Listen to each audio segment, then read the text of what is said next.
जीवन का सबसे अनमोल धन क्या है? एक शिष्य ने अपने गुरु से एक प्रश्न पूछा।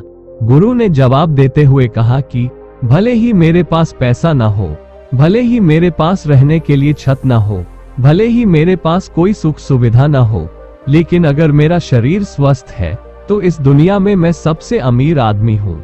शिष्य ने पूछा, गुरुदेव, आपकी उम्र 100 वर्ष से अधिक हो गई है, फिर भी आप इतने स्वस्थ हैं। आपकी बुद्धि बहुत तेज है और आपका चेहरा भी सूर्य के समान चमकता रहता है और आपके शरीर से चंदन जैसी सुगंध भी आती है। शिष्य ने कहना जारी रखा कि गुरुदेव, मेरे मन में कई बार आया है कि मैं आपसे इसका रहस्य जानूं, लेकिन संकोच के कारण मैं आपसे पूछ नहीं पाता। कृपया आज मुझे वे सरल नियम बताएं जिनका पालन करके मैं भी आपकी तरह स्वस्थ एवं फिट रह सकूंगा। गुरुदेव, यदि नियम सरल होंगे तो मेरे माता पिता भी उनका पालन कर सकेंगे, क्योंकि वे बूढ़े हो गए हैं और वे इतनी जटिल प्रक्रिया का पालन नहीं कर सकेंगे। कृपया हमें सरल उपाय बताएं ताकि कोई भी पीड़ित व्यक्ति उन नियमों का पालन कर सके। गुरुदेव कहने लगे, सबसे पहले उन्होंने बताया कि सबसे पहले आपको पाचन तंत्र की कार्य प्रणाली को समझना होगा। जो कोई भी आयुर्वेद का विद्वान है वह जानता है कि यदि आपका पाचन तंत्र लगातार भोजन पचाने में व्यस्त है तो ये स्वाभाविक है कि एक निश्चित मात्रा में ऊर्जा आपके भोजन को बचा रही है। इसी वजह से ढेर सारा खाना खाने के बावजूद आपका दिमाग और शरीर अपने सर्वोत्तम स्तर पर काम नहीं कर पाता है। आपने देखा होगा कि खाना खाने के बाद जब पाचन क्रिया शुरू होती है तो हर प्राणी बैठ जाता है। वे बस इसलिए बैठते हैं क्योंकि अन्य चीजों के लिए पर्याप्त ऊर्जा नहीं बची है। चाहे वह मांसाहारी हो या शाकाहारी, हर जानवर खाना खाने के बाद बैठ जाता है और इंसानों के लिए भी यह स्वाभाविक जरूरत है। खाने के बाद वे बैठना चाहते हैं क्योंकि उनके पास अन्य चीजों के लिए पर्याप्त ऊर्जा नहीं होती है। अगर आप अपनी पूरी क्षमता का उपयोग करना चाहते हैं तो आपको अपने शरीर को इस तरह से बनाए रखना चाहिए कि आप जो भी खाएं 1.5 से 2 घंटे के अंदर आपका पेट खाली हो जाना चाहिए। खाली पेट का मतलब है पेट का थैली खाली होना, यानी जब भोजन आंत के अन्य भागों में जाता है तो पेट खाली हो जाता है, क्योंकि आंत में प्रक्रिया पूरी तरह से अलग होती है। ये पचता नहीं, ऊर्जा सोख लेता है। इस ऊर्जा को अवशोषित करने के लिए आंतों को अधिक ऊर्जा नहीं लगती है। इसमें ऊर्जा लगती है जब पाचन के दौरान भोजन पेट में मौजूद रहता है तो अपनी गतिविधि को कम करना बेहतर होता है। अब यदि आप कल्पना करें कि भोजन पूरे दिन आपके पेट में मौजूद रहेगा तो आप अपने जीवन की पूरी क्षमता को कम कर देंगे। आप स्वयं देखें कि जब पेट में भोजन होता है तो शरीर कैसा महसूस करता है और जब पेट खाली होता है तो शरीर कैसा महसूस करता है। आप खुद पाएंगे कि आपका शरीर और दिमाग तब सबसे अच्छा काम करता है जब आपका पेट खाली होता है। इसका एक और पहलू भी है। देखिए, हम सभी जानते हैं कि हमारा शरीर हर समय नई कोशिकाओं का निर्माण और पुरानी कोशिकाओं को नष्ट करता रहता है, जिससे हमारा शरीर शुद्ध होता रहता है। लेकिन जब भोजन हमारे पेट में होता है, यानी जब हमारा पेट खाली नहीं होता है, तो ये शुद्धि 80% तक कम हो जाती है। शरीर से जो भी गंदगी अपने आप बाहर निकलती थी वह अब बाहर निकलना बंद हो जाएगी, जो कुछ समय बाद आपके लिए कई तरह की परेशानियां खड़ी कर देगी। देखिए, योग में पेट को हमेशा साफ रखना बहुत जरूरी है। अगर आप किसी भी पारंपरिक पद्धति पर गौर करेंगे तो पाएंगे कि जब भी आप किसी आयुर्वेदिक डॉक्टर या किसी वैद्य डॉक्टर के पास जाते हैं तो सबसे पहले वे आपका पेट साफ करते हैं, क्योंकि उन्हें पता होता है कि आपकी ज्यादातर समस्याएं पेट साफ न होने के कारण ही होती है। महसूस करें कि सिर्फ एक दिन के लिए अपना पेट पूरी तरह साफ करने के बाद आप कैसा महसूस करते हैं। आप अपने अंदर बहुत हल्का और खूबसूरत महसूस करेंगे। आपको हर दिन ऐसा ही महसूस करना चाहिए। घी आमतौर पर पारंपरिक रूप से पहले निवाले के रूप में खाया जाता है। घी एक चिकनाई युक्त पदार्थ है जो संपूर्ण आहार नली को चिकनाई प्रदान करता है। आपको इसे सबसे पहले खाना चाहिए ताकि भोजन का प्रवाह आसान हो सके। जब आप बहुत मसालेदार भोजन खाते हैं तो इसे खाने से पहले अपने अन्न प्रणाली को घी से लपेटना एक अच्छा विचार है।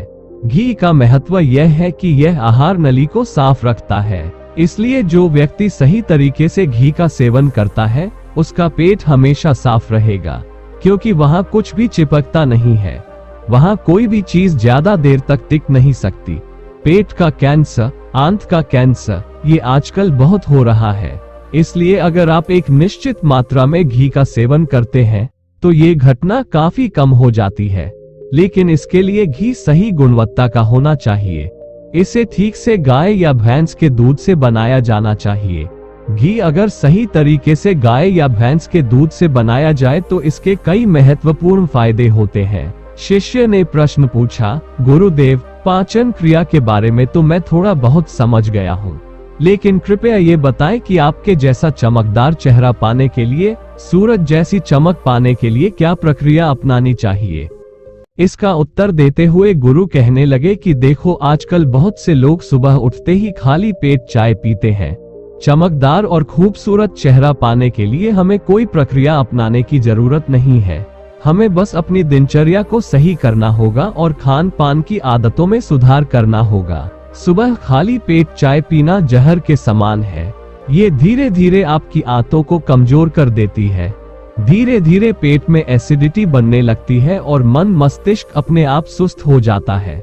सुबह उठते ही तांबे, चांदी या मिट्टी के बर्तन में रखा पानी पीना चाहिए, लेकिन चांदी और मिट्टी की प्रकृति ठंडी होती है, इसलिए खांसी, दमा या दमा के मरीजों को इसका सेवन नहीं करना चाहिए। रात के समय आप चांदी, तांबे या मिट्टी के बर्तन में जल रखें और सुबह खाली पेट बिना दांत साफ किए उन्हें पिए। शिष्य ने पूछा, गुरुदेव, अगर हम बिना दांत साफ किए वह पानी पिएंगे तो हमारा बासी थूक हमारे अंदर चला जाएगा। गुरु ने उससे कहा कि यह अच्छी बात है, क्योंकि बासी थूक औषधि के समान है। गुरु ने चेतावनी दी कि अल्सर, टीबी या निमोनिया से पीड़ित लोगों को खाली पेट पानी नहीं पीना चाहिए। इसका सार रात के समय तांबे के बर्तन में रखे पानी में मिल जाता है। उस जल में तांबे के गुण आ जाते हैं और वह तांबा हमारे शरीर में जाकर कई लाभकारी फायदे पहुंचाता है। गुरु ने चेतावनी दी कि अगर कोई मजबूरी न हो तो कभी भी प्लास्टिक की बोतल में पानी न पिए, क्योंकि प्लास्टिक की संरचना ऐसी होती है कि गर्म तापमान आने पर प्लास्टिक धीरे धीरे पिघलना शुरू कर देता है और जब ये बहुत महीन हो जाता है, लेकिन जब ये पिघलता है तो इसके कारण पानी में मिल जाते हैं, जो हमारे शरीर में प्रवेश कर कैंसर का कारण बन सकते हैं। देखिए, इस पानी को पीने के बाद आप पेट को अच्छी तरह खाली करके आंवला और सब्जी का जूस भी पी सकते हैं। जब आप इसे पीते हैं तो कुछ लोगों को ये थोड़ा कड़वा लग सकता है, लेकिन जहां शरीर को इतने सारे फायदे मिल रहे हो वहां थोड़ी कड़वाहट बर्दाश्त की जा सकती है। गुरु ने बताया कि ये भी सच है कि हर दिन एक ही तरह का खाना नहीं खाया जा सकता, इसलिए जिस दिन आप आंवला और सब्जियों का जूस नहीं पी सकते उस दिन आपको दही खाना चाहिए। दही को एक बेहतरीन आयुर्वेदिक औषधि के रूप में इस्तेमाल किया जा सकता है। अगर इसका सही तरीके से इस्तेमाल किया जाए तो ये हमारे शरीर की कई बीमारियों को जड़ से खत्म कर सकता है। पर्याप्त मात्रा में दही लें और उसमें गुड़, चीनी या मिश्री मिला लें, ताकि आपको वो दही खट्टा न लगे। अगर दही में गुड़ मिलाया जाए तो गुड़ ज्यादा नया नहीं होना चाहिए। गुड़ जितना पुराना होगा उतना ही फायदेमंद होगा और दही को थोड़ा पतला कर लीजिए। पतला होने के बाद यह आसानी से हमारे शरीर में प्रवेश कर सकता है और इसे पचाने में शरीर को ज्यादा ऊर्जा खर्च नहीं करनी पड़ती है। आयुर्वेद के गणित के अनुसार अगर आप सुबह इन प्रक्रियाओं को अपनाएंगे तो आपके चेहरे की चमक बढ़ जाएगी और चेहरे पर चमक आने लगेगी। जल्द ही लोग आपसे कहने लगेंगे, भाई तुम इतने बूढ़े हो गए हो लेकिन तुम उतने बूढ़े नहीं दिखते। भिक्षुओं और भिक्षुणियों जैसी प्रतिभा पाने के लिए ध्यान और आयुर्वेद के नियमों के अनुसार भोजन करना, ये दो चीजें सबसे महत्वपूर्ण है। यदि कोई पीड़ित व्यक्ति भी इन नियमों का पालन करे तो वह भी सन्यासी के समान तेजस्वी बन सकता है। शिष्य ने आखिरी सवाल पूछा, गुरुदेव, ये दोनों नियम मुझे अच्छी तरह समझ आ गए हैं। पहला नियम तो ये है कि अगर आप अपना पेट खाली रखेंगे तो आप हर बीमारी से बचे रहेंगे। दूसरा नियम ये है कि हम अपने चेहरे पर स्फूर्ति और तेज कैसे प्रकट कर सकते हैं। बस एक आखिरी समस्या का समाधान चाहिए।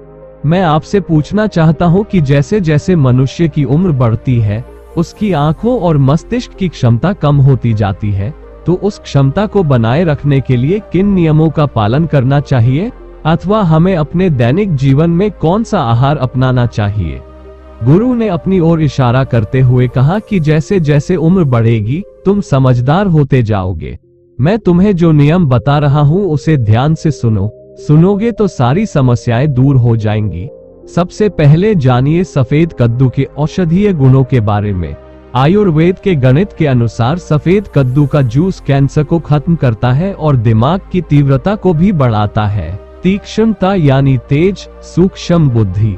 लेकिन ये समझ ले कि सफेद कद्दू के जूस की तासीर ठंडी होती है, इसलिए अस्थमा से पीड़ित लोगों और जिन लोगों को आसानी से सर्दी लग जाती है, उन्हें सफेद कद्दू के जूस का सेवन नहीं करना चाहिए।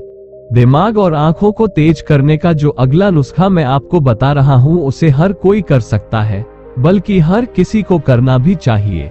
5 स्थानीय बादाम गिरी, जो स्थानीय होने के कारण छोटी है, बड़े में इतने गुण नहीं होते। इस छोटी गिरी में 5 छोटी बादाम की गिरी और 1 अखरोट होता है। इन्हें रात भर पानी में भिगो दे, सुबह इन्हें छीलकर पत्थर की ओखली में डाल दे। याद रखें, पत्थर की ओखली में ही डालें, किसी अन्य बर्तन में नहीं, इससे इसकी गुणवत्ता खराब हो जाती है।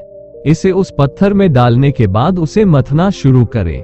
धीरे धीरे जब आप इसे पीसेंगे तो ये बारीक होने लगेगा और इसके बाद ऊपर से दूध डालना शुरू कर दें। दूध गाय का होना चाहिए, दिमाग के लिए सबसे अच्छा होगा। भैंस या बकरी का भी उपयोग किया जा सकता है, लेकिन गाय का दूध सबसे महत्वपूर्ण हो जाता है।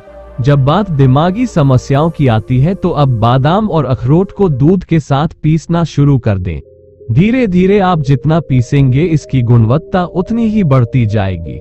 अब कुछ लोग सोच रहे होंगे कि हमें बादाम को पत्थर की ओखली में पीसने की बजाय दूध के साथ ही खाना चाहिए या फिर मिक्सर में पीस लेना चाहिए। तो आपको बता दें कि इसे पत्थर की ओखली में पीसने के बाद इसकी गुणवत्ता 100 गुना बढ़ जाती है। जब आप इसे गाय के दूध में अच्छे से पीसकर सेवन करेंगे तो यह आपकी आंखों और दिमाग के लिए बहुत फायदेमंद होगा। जिन लोगों को भूलने की समस्या होती है, जो छोटी छोटी बातें भूल जाते हैं, जो लोग मानसिक रूप से परेशान रहते हैं, तनावग्रस्त रहते हैं, चीजों के बारे में बहुत ज्यादा सोचते रहते हैं, ऐसे लोगों के लिए ये ठंडाई का काम करेगा। उनके दिमाग को ठंडक पहुंचाएगा, जिससे उनका दिमाग अपने सर्वोत्तम स्तर पर काम कर पाएगा। शिष्य ने इन नियमों को अच्छी तरह से याद कर लिया और फिर अपने गुरु से घर जाने की अनुमति मांगी। शिष्य ने अपने गुरु से आशीर्वाद लिया और अपने घर चला गया। तो दोस्तों, आपको आज की कहानी कैसी लगी? अपनी राय हमें कमेंट में जरूर बताएं। अगर आपको ये पसंद आया तो इस पोस्ट को दोस्तों के साथ शेयर करें। चैनल को सब्सक्राइब करना न भूलें। कमेंट में नमो बुद्धाय जरूर लिखें। नमो बुद्धाय।